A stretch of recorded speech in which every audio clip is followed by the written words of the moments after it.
And the irony of all this, guys, is the big old catch-22 that nobody talks about when it comes to marketing. The thing that I actually hate about marketing is you don't have to be bad at making content. Your music can be awesome, but you'll never grow on YouTube. You'll never grow on Facebook or Instagram or even Spotify if you're not.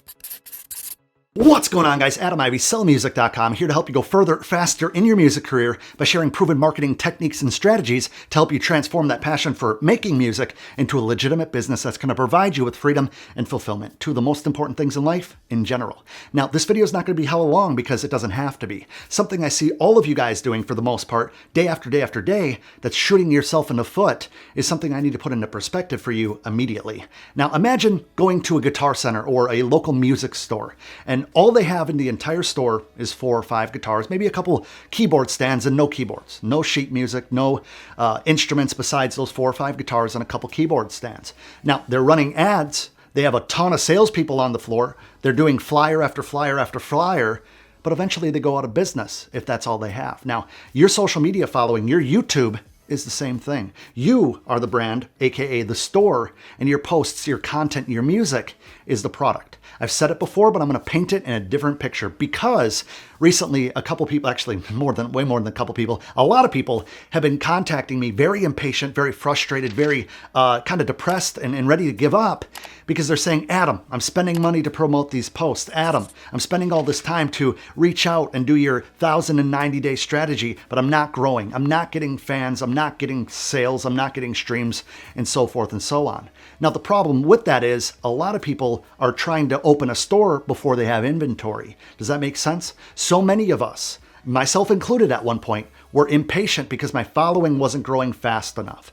Why was that? Well, maybe I only had 10 posts. Maybe I only had 1 song released. Now, I say this in a lot of different videos, so I'm not trying to sound like a broken record, but you can't have a music career without music. No different than you can't be a social media influencer. You can't have influence in the world without having content to be able to provide that message, provide that vibe, whatever you want to call it, to the people. How are you going to be well known for doing one thing? Even a one-hit wonder has press dockets, right? They go all over the place for interviews. Their music is shared everywhere. But the fact of the matter is you don't see the years before that they were putting in the work. You don't see the hundreds of thousands of man hours that were put across a whole entire team to bring that person up. And that could be from fans to management to everything in between. Now, what I wanted to share with you guys is the fact of the matter that I see a lot of you guys over on Instagram and YouTube specifically trying to drive people away from what you're trying to build immediately. And that's just mind-blowing to me, but it's understandable. Now, what do I mean by that? Now, I see so many people on YouTube starting their videos off with a 5-minute, what do you want to call it, a 5-minute dissertation about how you need to go over to Instagram or go over to iTunes or all the links will be in the description below or a sale on Beats or whatever. The fact of the matter is you're never going to build up a platform when you're immediately shoving people away from that platform. In fact, I just got back from the gym and this was on top of mind. So I was like, you know what? I could change or whatever, but I need to get in front of a camera to be able to just have a kind of a stream of consciousness with you guys. This is something that you have to stop doing immediately. You need to be able to create that content, create that inventory before you're spending money on advertisement. So many of us want to have this big following. They believe that, they as far as us, we believe that our following should be huge. We believe that we should have that verified check mark. We believe that the world should care about what we're doing, yet nobody sees what we're doing. You're not spending enough time posting. And obviously, that's kind of a common sense element to it, right? But the other elements are, it needs to be congruent, right? It needs to be consistent. The fact of the matter is, if we're posting one video of our screen, right? Let's say that I took my camera and just put it on the screen. Well, I'm not part of that brand. I'm literally showing a product. You have to be part of that brand. You need to be able to put yourself out there front and center. And I've talked about being a little bit more anonymous, but at the end of the day, you need to be able to push that narrative. That was a little bit dramatic for no reason.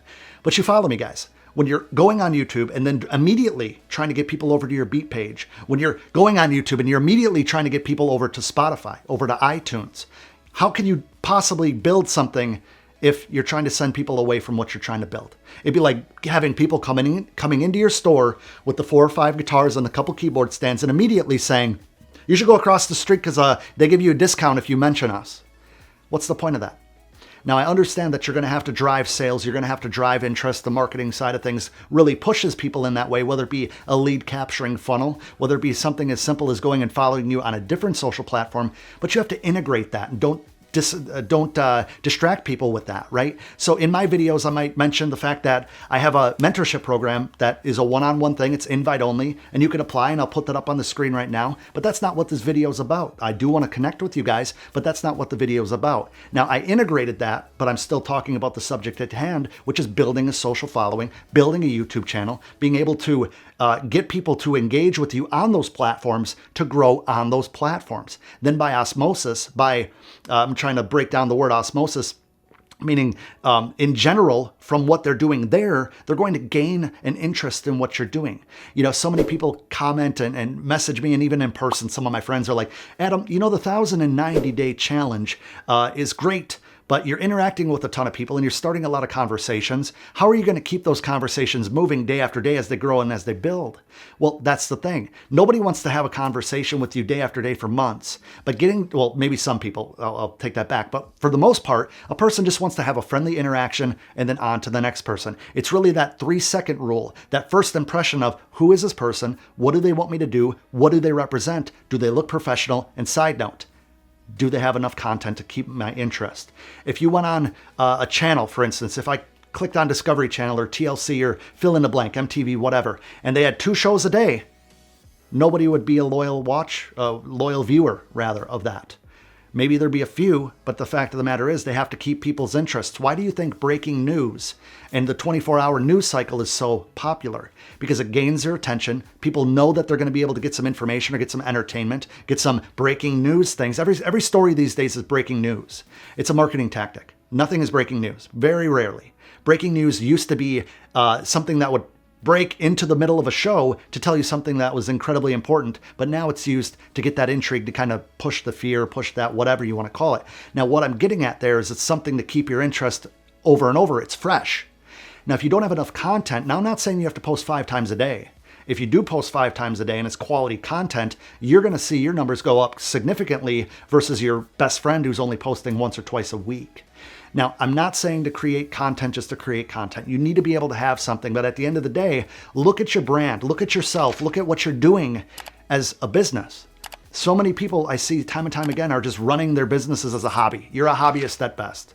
Until you have, and I'm not even talking about an LLC or having a legitimate business. I can make a different video if you're interested in that in the comments below. But what I'm getting at is the fact of the matter that you have to have the content to keep people in your store. You need to have the product to keep people at your brand and your brand interested, right? Even if you go back 3 or 4 months on a day that you don't have new content and you repost something, you freshen up the comment or the caption for that, you change out the hashtags. There's different ways to stay relevant. Now on YouTube, a good example would be to take a long video that you might have done. Now, I don't know what content you're putting out. It could be a beat making video. It could be a song, a music video if you're in a band. It could be, your opinionated view on something. It could be a review video of someone's music video or a current event or whatever.